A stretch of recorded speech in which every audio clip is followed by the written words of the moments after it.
আসলুল মিলাদকে অস্বীকার করা কুফর। যে মিলাদুন্নবী অস্বীকার করবে খোদার কসম সে কাফের হয়ে যাবে। অনেকে দ্বন্দ্ব করে মিলাদ শরীফ পড়ার কাইফিয়ত কি হবে। শুধু মিলাদ শরীফ পড়ার ক্ষেত্রে কাইফিয়ত খোঁজো, তফসির মাহফিলের কাইফিয়ত কি হবে, ইসালে সওয়াব মাহফিলের কাইফিয়ত কি হবে, সিরাতুন নবীর ব্যানারে যে মাহফিল হয় এই কাইফিয়তই কি সাহাবায়ে কেরাম মাহফিল করছেন? তো সকল ক্ষেত্রে মূল ঠিক আছে, কাইফিয়ত নতুন হওয়ার কারণে সেটা যদি বেদাত না হয়, তো রসুল্লাহর মিলাদ মাহফিল মূল বা আসলটা তো কোরআন সুন্নাহ দিয়ে প্রমাণিত, সাহাবায়ের আমল দিয়ে প্রমাণিত। কাইফিয়তের কারণে শুধু মিলাদ মাহফিলকে বেদাত বলা মুনাফিক ও মূর্খ লোকের কাজ। আন্দাজি বেদাত ফতুয়া দিলে তো সনদ কেটে যাবে। বেদাতির কাছ থেকে মুরিদ হইলে ওই সিলসিলাটিকে, বেদাতির কাছ থেকে হাদিসের সনদ নিলে ওই সনদ চলে। শাহ ওলিউল্লাহ মুহাদ্দিস দেহলভী তিনি 12 রবিউল আউয়াল মৌলিদুন নবী মা আমেনার ঘরে মক্কায় মিলাদ শরীফ পড়ছেন, কিয়ামও করছেন। ছিল শাহ আব্দুল হক মুহাদ্দিস দেহলভী, শাহ ওলিউল্লাহরও বহু আগে। আল্লাহ তোমার জাত পাকের ওসিলায় আমার একটা আমল খুবই শানদার। সেটা কি? যখনই আমি মিলাদ শরীফ পড়েছি তোমার হাবিবের মহব্বতে দাঁড়িয়ে সালাম পড়েছি। পড়ুন পড়ুন, অনেক পড়ুন। উন্মুক্ত হৃদয়ে কোরআন হাদিস সালফে সালিহিনের লিখিত কিতাবগুলো পড়ুন। এই পৃথিবীর বরেণ্য মুহাদ্দিসরা মিলাদের উপর কিতাব লিখে গেছেন। আল মুহান্নাদ আল মুফান্নাদ, ওলামায়ে দেওবন্দের আকীদা কি এই কিতাবে আছে। রবিউল আউয়াল মাস মুবারক মাস, আজিম মাস, সুবহানাল্লাহ, মিলাদুন নবীর মাস। আমরা বছরে সব সময় কোরআন পড়ি, কিন্তু কোরআন তেলাওয়াতের চর্চা বাড়ে কোন মাসে? কারণ রমজান হচ্ছে কোরআন নাজিলের মাস। আমরা সব সময় রাসূলুল্লাহর সুন্নতের অনুসরণ করি, ওনার সিরাত থেকে মিলাদ থেকে আলোচনা করি, কিন্তু রবিউল আউয়াল মাস একটু বেশি করি, কারণ রবিউল আউয়াল হচ্ছে মিলাদুন নবীর মাস। মুনাফিক ছাড়া, মূর্খ ছাড়া, নেফাকের অন্ধকার কাপড়ে হৃদয় ঢেকে গেছে যা, সে ছাড়া কেউ রবিউল আউয়াল মাসে ফতুয়াবাজি করে মিলাদ, কেয়াম, সালাত ও সালাম, ঈদে মিলাদুন নবীর ব্যানারে মাহফিলের বিরোধিতা করতে পারে না। আগে এই দেশের সরল মুসলমানকে ধোঁকা দিত কিছু মৌলবী, বিশেষ করে লামাযহাবীরা। এখন তাদের মুখে বুলি নাই। আরব আমিরাত রবিউল আউয়াল মাসে 12 রবিউল আউয়ালের স্মরণে, মিলাদুন নবী স্মরণে 3 দিনের রাষ্ট্রীয় ছুটি ঘোষণা করেছে। ধন্যবাদ জানাই বর্তমান সরকারকে, তারাও প্রত্যেকটি শিক্ষা প্রতিষ্ঠানে মিলাদ মাহফিল করাকে বাধ্যতামূলক করেছে। আলহামদুলিল্লাহ, রহমত আসবে দেশে, ঠিক কিনা? আরে ভাই, রাসূলুল্লাহ সাল্লাল্লাহু আলাইহি সাল্লামের মিলাদ যেখানে পড়া হয়, আমরা তো অন্ধ, আমাদের বাসার আছে, বসিরাত নাই। কপালের 2 চোখ সচল আমাদের, কিন্তু অন্তর্চক্ষু অন্ধ। আমরা দেখি না যে কি পরিমাণ রহমত আসে। সুবহানাল্লাহ। ফিউজুল হারামাইন কিতাবে শাহ ওলিউল্লাহ মুহাদ্দিস দেহলভী রাহমাতুল্লাহি আলাইহি, নাম শুনছেন? ওনার বড় পরিচয়, ওনাকে বলা হয় মারকাজুল আসানিদ। বাংলাদেশে বাতিল তরিকা ছাড়া যত হক তরিকা আছে, ঘরানা আছে, বুঝলেন? জনপুর, ফুরফুরা, দেওবান, কওমি, যত হক ঘরানা আছে, সকলের হাদিসের সনদ, তরিকতের সনদ শাহ ওলিউল্লাহ পর্যন্ত পৌঁছেছে। সুবহানাল্লাহ। শাহ ওলিউল্লাহ মুহাদ্দিস দেহলভীর খলিফা ছিলেন শাহ আব্দুল আজিজ মুহাদ্দিস দেহলভী, ওনার খলিফা ছিলেন সৈয়দ আহমদ বেরেলি, ওনার খলিফা শাহ কারামত আলী জৌনপুরি রাহমাতুল্লাহ, যার হাতে 2 কোটি লোক মুসলমান হয়েছে। বাংলাদেশের আধ্যাত্মিক স্থপতি তাকে বলা হয়। ওনার থেকে জৌনপুর সৈয়দ আহমদ বেরেলিয়ার আরেক খলিফা নূর মোহাম্মদ ঝানজানভি, তার থেকে দেওবান। সৈয়দ আহমদ বেরেলিয়ার আরেক খলিফা নূর মোহাম্মদ নিজামপুরি, তার থেকে সুফি ফতে আলী ওয়েসি, তার থেকে ফুরফুরা। কথা বলেন তো বাংলাদেশে যারা সকল হক ঘরানা, হক সিলসিলা, যাদের মধ্যে মাসলাকগত দ্বন্দ্ব আছে, মাশরাবগত দ্বন্দ্ব আছে না? কিন্তু তাদের সবার সনদ যে ঠেকেছে শাহ ওলিউল্লাহতে। এই জন্য তাকে বলা হয় মারকাজুল আসানিদ। তিনি ফুয়ুজুল হারামাইন কিতাবে নিজে লিখেছেন যে আমি 12 রবিউল আউয়াল মৌলিদুন নবী মক্কা মুকাররমায় হযরত আমেনার ঘরে বসে মিলাদ পড়তেছি লোকজনকে নিয়ে। হালাতে মুকাশাফায় দেখি অজস্র তারকা ঝরতেছে। আমি জিজ্ঞেস করলাম কারণ কি?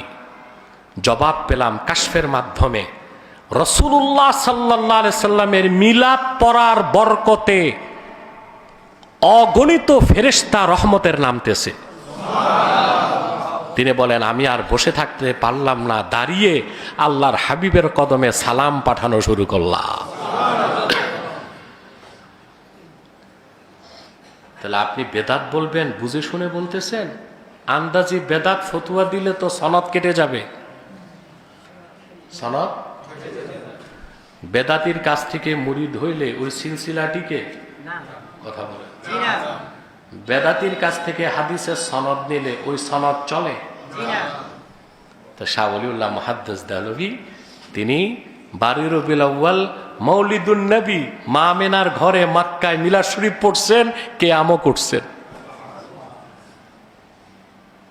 আরে ভাই ঝগড়া কেন? কেউ বলবে আমরা সিরাতুন নবী ব্যানারে মাহফিল করি, কেউ বলবে আমরা মিলাদুন নবীর ব্যানারে মাহফিল করি। একদল আরেক দলকে অকথ্য গালিগালাজ করে। আহা মূর্খের দল, দ্বন্দ্বের তো কিছু নাই। সিরাত যার, মিলাদ তার। সিরাত পড়বা ভালো কথা, সিরাতের শুরুই তো মিলাদ দিয়ে। কথা বলে রাসূলুল্লাহ সিরাতের শুরু কি দিয়ে? মিলাদ দিয়ে। অতএব মিলাদকে বাদ দিয়ে তো সিরাতের আলোচনা হতেই পারে না। আর সিরাতের আলোচনা করতে যে মিলাদুন নবীর মাসে মিলাদের আলোচনায় প্রাধান্য পাবে, এটাই আকলের দাবি। কথা বলেন, এটাই ইশকের দাবি, এটাই তাকওয়ার দাবি। আল্লাহ আমাদের সহিহ সমাজ দান করুন, বিভ্রান্তি থেকে রক্ষা করুন। রবিউল আউয়াল মাসে মিলাদ শরীফ পড়া, রাসূলুল্লাহ সাল্লাল্লাহু আলাইহি সাল্লামের জন্ম বৃত্তান্ত আলোচনা করা, এটা সাহাবায়ে কেরামের যুগ থেকে শুরু হয়েছে।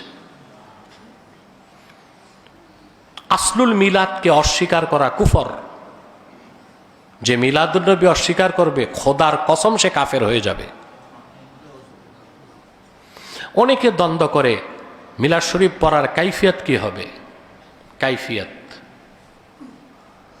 শুধু মিলাদ শরীফ পড়ার ক্ষেত্রে কাইফিয়ত খোঁজো, তাফসীর মাহফিলের কাইফিয়ত কি হবে? ইসালে সওয়াব মাহফিলের কাইফিয়ত কি হবে? সিরাতুন নবীর ব্যানারে যে মাহফিল হয়, এই কাইফিয়তই কি সাহাবায়ে কেরাম মাহফিল করছেন? তো সকল ক্ষেত্রে মূল ঠিক আছে, কাইফিয়ত নতুন হওয়ার কারণে সেটা যদি বেদাত না হয়, তো রাসূলুল্লাহর মিলাদ মাহফিল মূল বা আসলটা তো কোরআন সুন্নাহ দিয়ে প্রমাণিত, সাহাবায়ের আমল দিয়ে প্রমাণিত। কাইফিয়তের কারণে শুধু মিলাদ মাহফিলকে বেদাত বলা মুনাফিক ও মূর্খ লোকের কাজ। ইমাম সাখাবী রাহমাতুল্লাহ স্পষ্ট বলেছেন, আল বিদআতু ফিল মাকাসিদ লা ফিল ওয়াসাইল। বিদাত দেখতে হয় মূল মাকসাদে, মূলে বা আসলে বেদাত থাকলে সেটা বেদাত। কিন্তু আসল ঠিক, তার ওয়াসাইলগুলো যদি পরবর্তীতে হয়, সেখানে বেদাত খোঁজার কোনো প্রয়োজন। এই যে আমি আপনাদেরকে, আমাদের কাজ কি ছিল? জুমার খুতবা, জুমার নামাজ, এই যে বয়ান করতেছি, গুনার কাজ হচ্ছে? এটা বেদাত কোনো পাগলে বলবে? এটা তো বেদাত। কথা বলেন। খুতবার মূল বক্তব্যটা আমি শোনাচ্ছি তর্জমা করে, এটাও বেদাত। কিন্তু বেদাত বলে এটা বাদ দিলে কোন মৌলবীর ইমামতি মৌলবীগিরি টিকবে? এটা বিদাত, তবে বিদাতে হাসানা।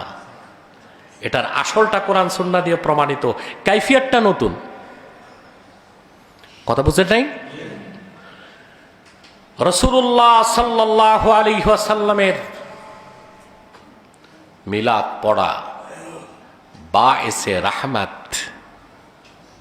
শুধু সোয়াব আর সোয়াব। মিলাদ তো অনেক ঊর্ধ্বের জিনিস। আল মুহান্নাদ আল মুফান্নাদ, ওলামায়ে দেওবন্দের আকীদা কি এই কিতাবে আছে।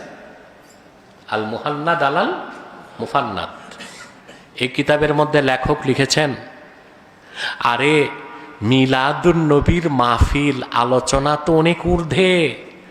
আল্লাহর হাবিব সরওয়ারে কায়নাত নূরে মুজাসসাম মুহাম্মদ সাল্লাল্লাহু আলাইহি ওয়াসাল্লাম ১৫০০ বছর আগে যে গাধার উপর সওয়ার হয়েছেন, ওই গাধার পায়ের ধুলার আলোচনা করাও মুস্তাহাব। কারণ সে গাধার কথাটা হাদিসে আসছে, আর হাদিস পড়াও মুস্তাহাব, শোনাও মুস্তাহাব। আর রাসূলুল্লাহর মিলাদ পড়া মিন আলাল মুস্তাহাব্বাত, সর্বশ্রেষ্ঠ উত্তম মুস্তাহাব আমল। বড় আফসোস, আমাদের মৌলী সাহেবরা নিজেদের মাসলাকের কিতাবগুলোও পড়ে না। ওস্তাদ কি বলছে ওটা মাথায় ইনস্টল করছে, এর বাইরে আর পড়ুন পড়ুন, অনেক পড়ুন। উন্মুক্ত হৃদয়ে কোরআন হাদিস সালফে সালিহিনের লিখিত কিতাবগুলো পড়ুন। এই পৃথিবীর বরেণ্য মুহাদ্দিসরা মিলাদের উপর কিতাব লিখে গেছেন। ইবনু কাসির লিখে গেছেন, মোল্লা আলী কারি লিখে গেছেন, জালালউদ্দিন সিয়ুতি হুসনুল মাকসাদ ফি আমালিল মাউলিদ মিলাদের উপর একটা রেসালা লিখে গেছেন। সুবহানাল্লাহ। এরও আগে প্রখ্যাত মুজতাহিদ যারা, তারা রাসূলুল্লাহর মিলাদের উপর কিতাব লিখে গিয়েছেন। আপনার আমলের জোর কি? শরীর ইনভেস্টিগেশন করলে দেখা যাবে 88% রক্ত হারাম, কাপড়টা পরছেন তাও সুদের টাকা, টুপিটা ঘুষের টাকা, চশমাটা চাঁদাবাজির টাকা। আপনি আমলের জোরে ভেস্তে চলে যাবেন। আর এই পৃথিবীতে যারা আধ্যাত্মিকতার চূড়ান্ত স্তরে পৌঁছে গিয়েছিলেন, তারা নাজাতের জন্য রাসূলুল্লাহর মিলাদ পড়ার আমলটাকে ওসিলা বানিয়েছেন। তাদের মধ্যে অন্যতম আব্দুল হক মুহাদ্দিস দেহলভী রাহমাতুল্লাহি আলাইহি। সুবহানাল্লাহ। তিনি তার কিতাবে লেখেন, মুনাজাত বা দরগাহে কাজিউল হাজাত, এই অংশে তিনি আল্লাহর কাছে বলেন, আল্লাহ, আবার জীবনে যত আমল করছি কবুল হয় কিনা জানি না, नाजात पाबो कि ना जानी ना, लेकिन तेरी पाक जात की इनायत की वजह से एक अमल ऐसा है जो बहुत ही शानदार, किंतु अल्लाह तुम्हार जात पाकेर उसिलाय आमार एकटा আমল খুবই শানদার। সেটা কি? যখনই আমি মিলাদ শরীফ পড়েছি তোমার হাবিবের মহব্বতে দাঁড়িয়ে সালাম পড়েছি। এই ছিল শাহ আব্দুল হক মুহাদ্দিস দেহলভী, শাহ ওলিউল্লাহর বহু আগে। সুবহানাল্লাহ বলবেন। শাহ আব্দুল হক মুহাদ্দিস দেহলভী রাহমাতুল্লাহ, এই বক্তব্য তার রয়েছে। অতএব মিলাদ মাহফিলকে অস্বীকার করা বেঈমানের কাজ, অমনোযোগী থাকা গাফেলের কাজ, ঠিক না?